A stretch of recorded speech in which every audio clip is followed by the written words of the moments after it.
Clue yang polis dapat adalah mangsa yang hilang, mesti perempuan muda. Assalamualaikum semua, apa khabar? Selamat datang ke Hari Semalam.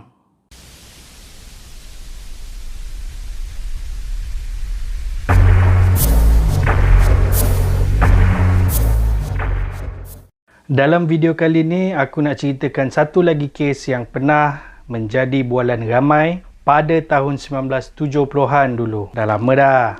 Kisah ni agak panjang dan video ni akan terbahagi kepada dua bahagian. Aku harap korang dapat tunggulah. Sebelum aku mula, apa kata korang bagi semangat dekat aku dengan tekan butang subscribe, like video ni dan share juga dekat kawan-kawan korang. Tekan juga butang notification supaya korang tahu video yang akan aku upload lagi selepas ni. Dah. Terima kasih. Okey, aku nak start cerita sekarang ni. Siapkan mental korang.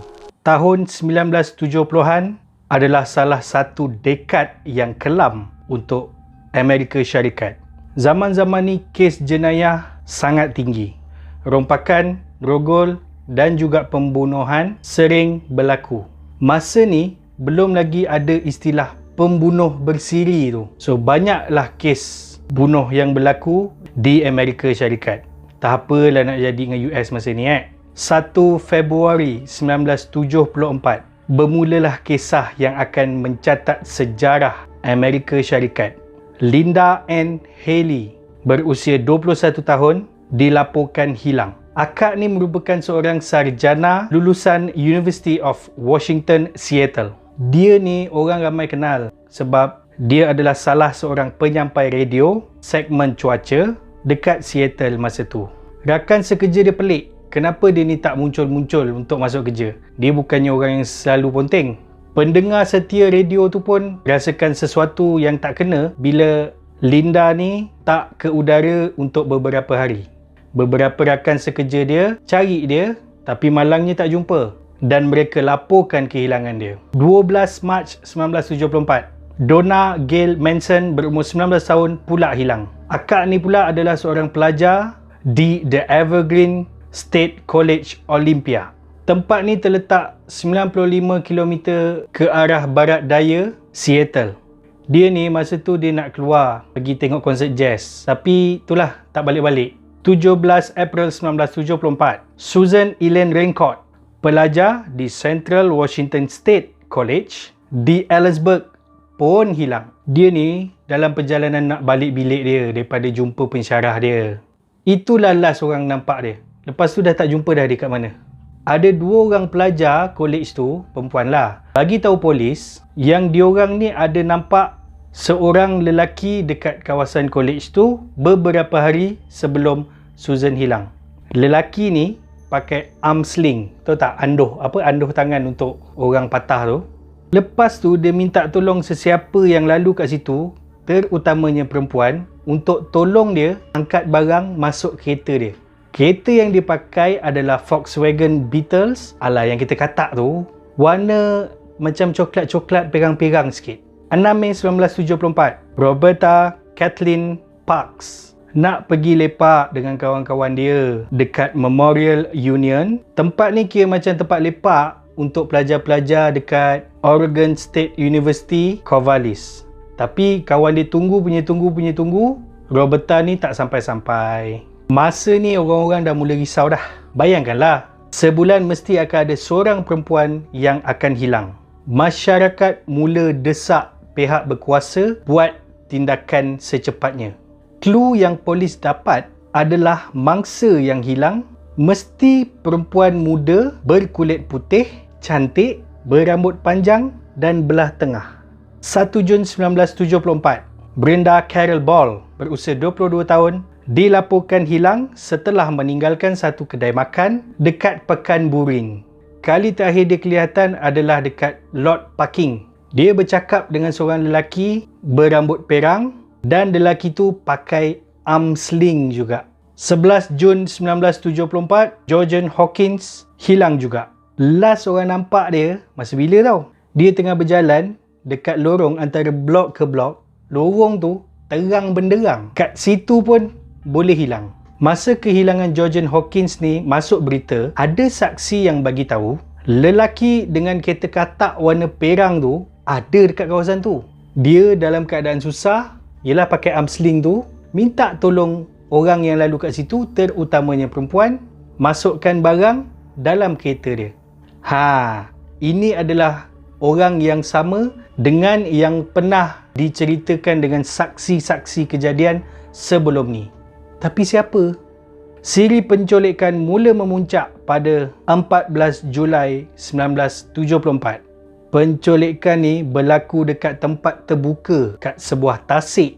Ramai pula tu orang masa tu. Bayangkan tengah meriah tau tasik tu, ramai orang. Itu pun ada kes culik. Tasik tau, bukan waterfall. Ada beberapa orang nampak seorang lelaki dengan berperwatakan menarik, segak, berambut perang, ada arm sling juga, perkenalkan diri dia sebagai Ted. Dia akan berkenalan dengan perempuan dan minta tolong dia masukkan barang dalam kereta. Entah macam mana ayat yang dia pakai lepas tu, perempuan tu confirm akan naik kereta dia. Dekat Lake Sammamish State Park ni, Janice Ann Ott berusia 23 tahun dan Denise Nasland berusia 19 tahun diculik. Kali terakhir pengunjung-pengunjung kat situ nampak dia borak dengan si Ted ni lah tadi. Polis mula kumpul petunjuk. Diorang buat lakaran wajah. Diorang cari siapa pemilik kereta katak dia tu. Yes, diorang jumpa. Namanya adalah Theodore Robert Bundy. Atau nama samarannya Ted Bundy. Tapi polis ragu-ragu tau. Sebabnya sejarah lampau dia ni tak ada langsung kes jenayah walaupun sekecil-kecilnya. Lagipun Ted ni adalah seorang bekas pelajar jurusan undang-undang. Lepas Janice dengan Denise ni kena culik, tak ada dah kes penculikan yang berlaku dekat Washington. Dah ingat dah settle ke? Tak adanya. 3 bulan je senyap. Kejadian penculikan berlaku lagi pada 18 Oktober 1974. Melissa Ann Smith, gadis berusia 17 tahun, diculik. Tapi kali ni jauh, 1,500 km lebih jauh. Kes culik ni jadi dekat Utah. Melissa ni anak ketua polis daerah tau, dekat Midvale, Salt Lake. Kali terakhir dia kelihatan adalah dia meninggalkan kedai pizza dekat kawasan tu.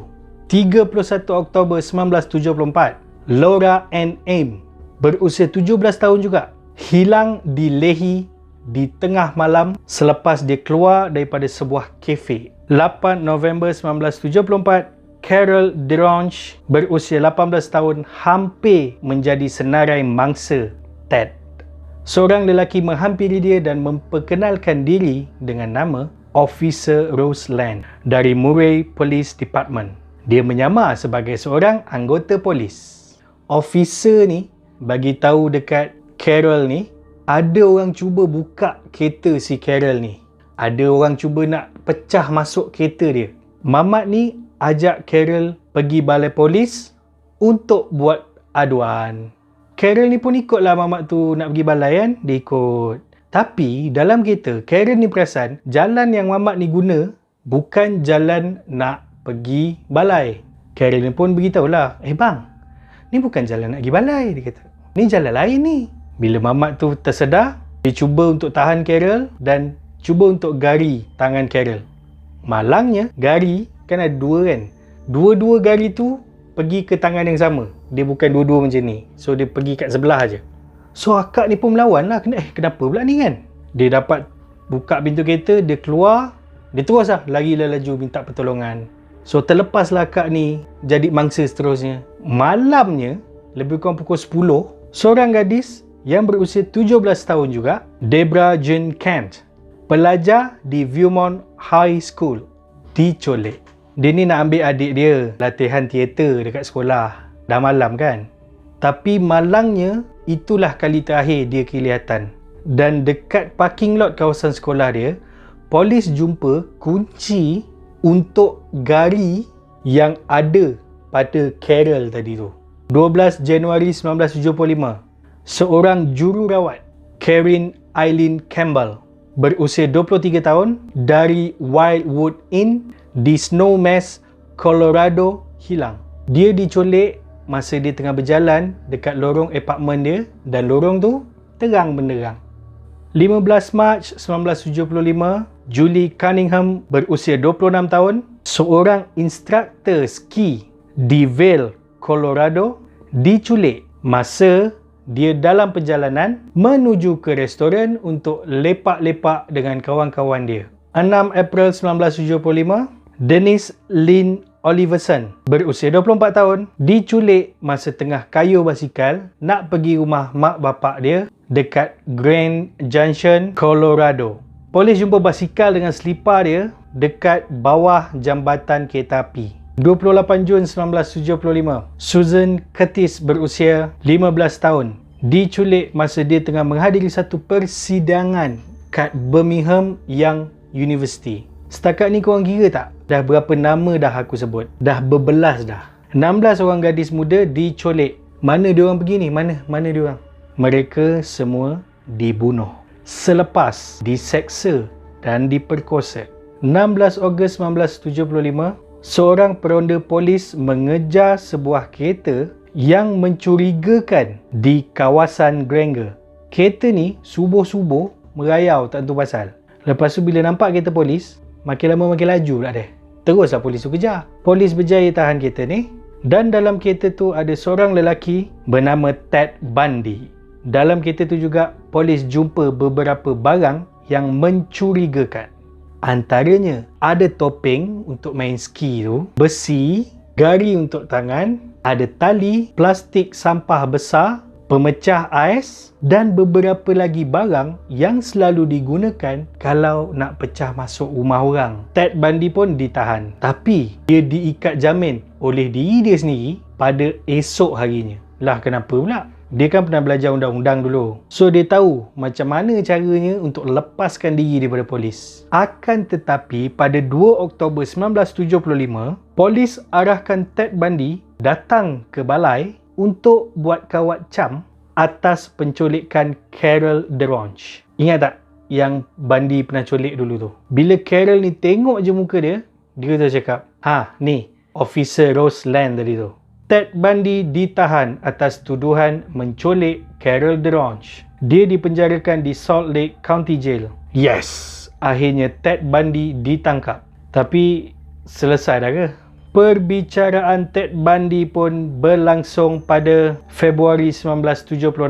Dia disabitkan kesalahan atas tuduhan penculikan dan serangan terhadap Carol DeRonge.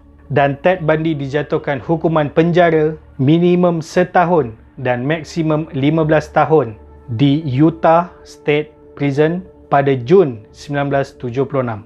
Pada Oktober tahun yang sama, Ted dijumpai bersembunyi dalam semak dekat kawasan penjara tadi. Dia sembunyi dengan alat-alat untuk melarikan diri. Antaranya peta jalan keluar, jadual penerbangan pesawat dan kad keselamatan sosial. Dah kantoi, dia kena kurung lah dekat bilik asing. Kira macam kena denda lah. Di bulan yang sama, dia didakwa di atas satu lagi kesalahan, iaitu pembunuhan terhadap Karen Eileen Campbell. Pada Januari 1977, Ted Bundy dibawa ke Aspen, Colorado untuk menghadapi tuduhan pembunuhan Karen tadi tu. Perbicaraan dijalankan pada Mei dan Jun tahun yang sama. Masa perbicaraan, Ted Bundy mengaku tak bersalah. Amboi, bukan setakat tu je. Dia jadi peguam bela untuk diri dia sendiri. Yelah, dah pernah belajar undang-undang dulu. Dalam perbicaraan tu, dia siap study kes dia sendiri. Satu hari, dia minta izin untuk pergi ke perpustakaan nak cari maklumat tentang kes dia sendiri. Mahkamah izinkan dan dia pergi ke Pitkin County punya library undang-undang. Dekat sini ada benda best jadi. Dia lari weh. Dia lompat daripada tingkat 2 perpustakaan tu dan lari masuk hutan berdekatan dengan kawasan penjara tu. Kawasan tu adalah kawasan pegunungan Aspen. Polis dapat tangkap dia balik 5 hari selepas dia lari. Tapi pada Disember 1977, masa orang tengah cuti Christmas, nak sambut tahun baru, Bundy merancang untuk melepaskan diri daripada penjara. Dia rancang dengan teliti. Dia keluar daripada lubang dekat atas siling, merangkak pergi ke bilik persalinan tukar baju biasa macam orang awam. Lepas tu dia keluar menonong. Keluar daripada kawasan penjara tu, keluar ikut pintu depan, keluar menonong je. Tak ada seorang pun perasan dia keluar meninggalkan penjara tanpa izin. Padahal dia dah terkenal dah masa tu. Yang bestnya, dekat dalam sel dia, dia susun buku dengan bantal dekat atas katil dia dan dia tutup dengan selimut seolah-olah dia tengah tidur atas katil. Wah, bijak. Akhirnya dia naik bas pergi ke mayat mangsa-mangsa yang hilang ni. Dijumpai beberapa hari, ada yang minggu, ada yang dah berbulan dah.